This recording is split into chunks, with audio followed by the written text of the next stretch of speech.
Chiefs Kingdom, welcome back to All Chiefed Up. We're back with another podcast for that ass. And today we're going to take a look at a Justin Jefferson trade on draft day. Steve, let's talk about it. Before we get started, please hit that like button. It just takes a second. It helps us out. Hit the subscribe button if you haven't already. Come over here to All Chiefed Up and look at some good Chiefs content. Hang out with us. Get in the comments, baby. Yeah. Mike, let's go. Justin Jefferson trade on draft day for the Chiefs. That seems about as absurd as trading up in the top 5 to get Joe Alt. It is. We've got an article here by Mark Powell of Fansided, and he said a Chiefs-Vikings trade for Justin Jefferson that would break the NFL. He does say, though, could the Kansas City Chiefs trade for Justin Jefferson? ? It's unlikely, but here's what it would cost. So at least he said it was unlikely. Yeah, it is unlikely, but let's just indulge. The Chiefs get Justin Jefferson, and we get a 2024 third-round pick, and we will send Minnesota, Steve, our 2024 first, our 2025 first, our 2024 third, and our 2025 fifth-round pick. Does that sound like that's a good deal or not a good deal, Steve? Well, honestly, it would be a good deal if it was just that. Honestly, that's a pretty good deal. But who gives a crap what we give for Justin Jefferson? We Right. can get him for freaking free right now, Mike, and I don't think we can pay this man $35 million a year They or whatever can call he thinks Veach he's worth. on the phone right now and be like, we got this wide receiver named Justin Jefferson. You ever heard of him? You want him? We'll just send him down there to you for a pack of bubble gum. No. We couldn't afford to pay him, Steve. It's looking like Justin Jefferson is going to be getting somewhere around, what is it? Somewhere around $29.4 million is what they say. He turned down $30 million already. So that's just being generous. I think it's going to be closer to 32, 33. This guy wants more than Tyreek Hill. He wants to be the top paid. He's going to be the top paid. It's not going to be from the Chiefs. That draft scenario, like the trade for the draft for Justin Jefferson scenario, is just, it's something to talk about, right? That's what he was doing. That's why he said it was unlikely. Right. It's not unlikely. It's not going to freaking happen. Something else, it's kind of like the draft scenario for let's trade up and get Joe Alt. And I know you started a shitstorm on Twitter the other day because you decided to say, good night. You decided to reply to Tim Grunhard, shout out Grunny, that he said that, we should trade up and get Joe Alt.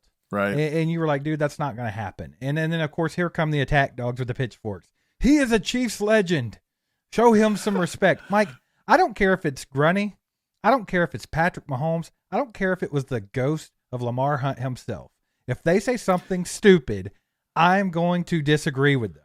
I don't have to agree with them just because of who they are. Right. Well, in his defense, he did say that's what he would do in this situation. He didn't really say he thinks Brett Veach will do it. He just urged them to do it.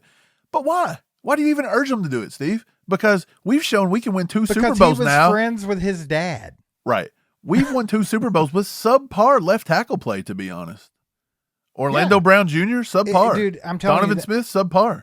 That just doesn't make any sense. Like, I love Joe Alt. Don't get me wrong. I think he's going to be a career left tackle. He's going to be good. He's going to be great, maybe. But we can't afford to get up there and get him. He's going to go top 5. If not, he's going number 7. Like, we cannot trade up that high to get him. And is the cost of it worth it? Like you said, probably not. We've been playing with whoever at left tackle. We can get someone's uncle and play left tackle, and we've been winning Super Bowls. So I don't think they're going to go all out for that. And the Justin Jefferson thing, it's kind of the same thing, Mike. Like, we can't afford to pay the man. So no matter what we give up for him, he might be the best there is out there. Right. But we can't afford to pay him. So what does it matter what the trade is? Exactly. Well, I mean, according to the Jimmy Johnson trade value draft there. model. Yeah, so this is the value chart a lot of them will go by. The Chiefs would presumably be giving up 2 first-round picks, which is about $600 per. So if they give up 2 of those, and then I think it was a third and a fifth, if I'm not mistaken. Yeah, a third and a fifth. So if you go back to the chart, basically they're saying all Justin Jefferson's worth is about $1,350, which is the number 9th pick in the draft. I think they're going to ask for a lot more than the 9th pick in the draft to get Justin Jefferson. And again, you're going to have to pay $33.5 million. To go back to the Joe Alt thing for just a minute, I actually went and done some research today, Steve. Last year, every year, this has become a new talking point in Chiefs Kingdom. I just seen Arrowhead Addict come out with a thing today saying, if we're going to get a top 3 wide receiver talent, we've got to get into the first round and into the top 10. Why is everybody acting like it's a new thing that if you're going to get elite talent, you got to get in the top 10? There's a reason why the best players and the best teams pick last, because we can't just keep picking in the top 10 Right. and restocking up every season. This isn't the Dodgers in baseball, okay? You can't do it. So, yes, it would be great if you could pick in the top 10 every year, but you statistically and physically cannot do this. But by the way, last year, lots of left tackles come out, Steve. Do you remember? We had Peter Skoronski, we had Paris Johnson, Darnell Wright, Broderick Jones, Anton Harrison. We thought maybe the Chiefs were going up to get Anton Harrison at one time. We were thinking that. So I went back and looked, and I was like, who are these left tackles that everybody said was can't miss last year? And so that's what they say this year, can't miss none of these tackles. So I brought this up today, and let's check this out. First round tackle grades from 2023. Number 6, Paris Johnson Jr., overall grade with a 60. 64 pass, 61 run. Darnell Wright went 10th, 62 overall grade, 61 pass, 66 run. Peter Skoronski, number 11, 62 overall, 64 pass, 59 run. Are you seeing a trend here? They're not that great in their first years. Broderick Jones, 61 overall, 52 pass, 63 run. Anton Harrison, 53 overall. So now if you're getting down to 28, which is feasibly, well, we can just trade up a few spots and get somebody. Well, okay. 53 overall, 61 pass, 46 run. And by all means, that's probably going to be what Tyler Guyton or one of them end up grading out as. Yeah. So like we've said time and time again, why are you going to waste the pick on a project if it is not ready to compete day one with Wanya Morris? I think you just go with Wanya Morris. Look, the more I look at this situation, I think that sitting in the second round, or maybe if you have to trade up a few spots in the second round to get Patrick Paul, that's probably your best bet here, in my opinion. Especially the way that you just showed that these guys pan out. It's not like they're all home runs. Well, I know it's only 1 year, too. Because you're going to get that in the comments. Everybody's like, oh, it's just 1 year. No. They turned to a 1918 a pipe smoking guy, you know. It's just 1 year. It's just like, 1 year. That's what it's going to be. We get it. It's just 1 year. In other news today, Steve, the Broncos have unleashed a new jersey upon the world. Look at this color scheme they've got going. Do you love it? Do you hate it? I think they suck. I'm not going to lie. But the Broncos suck anyway. But these uniforms suck too. In the middle of an offseason, they're not talking about how can we get better at football. Oh, yeah, they say they went out and signed or traded for Zach Wilson today. What do you mean they're not getting better? They had to do that because this uniform was so underwhelming. They were like, we've got to make a move. This is horrible. Go get Zach Wilson.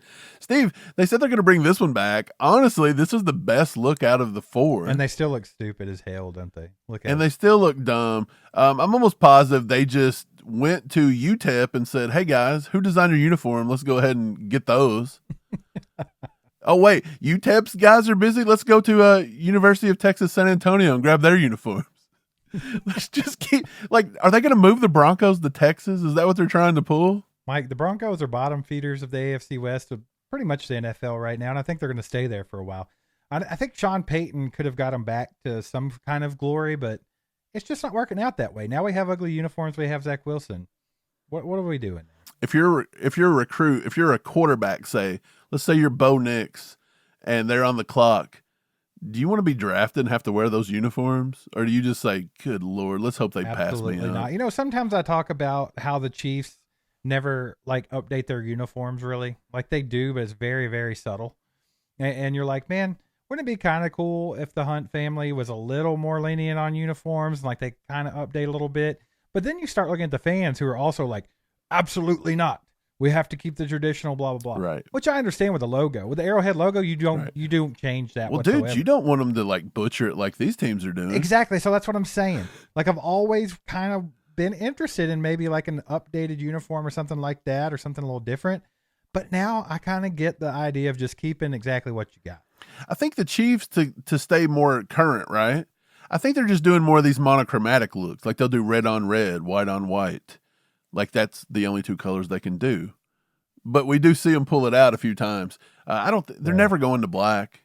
That's not happening. The one thing the Chiefs should maybe do, and they'll never do it because they have to change the color of the helmet, would be a white helmet with the white logo on, like the normal logo on a white helmet. That would be sweet. So like an all iced out uniform with a white helmet? Yeah, it won't happen. But, I'm okay with it because I don't want them to pull this and just have a bad Oh, yeah. We can't have that.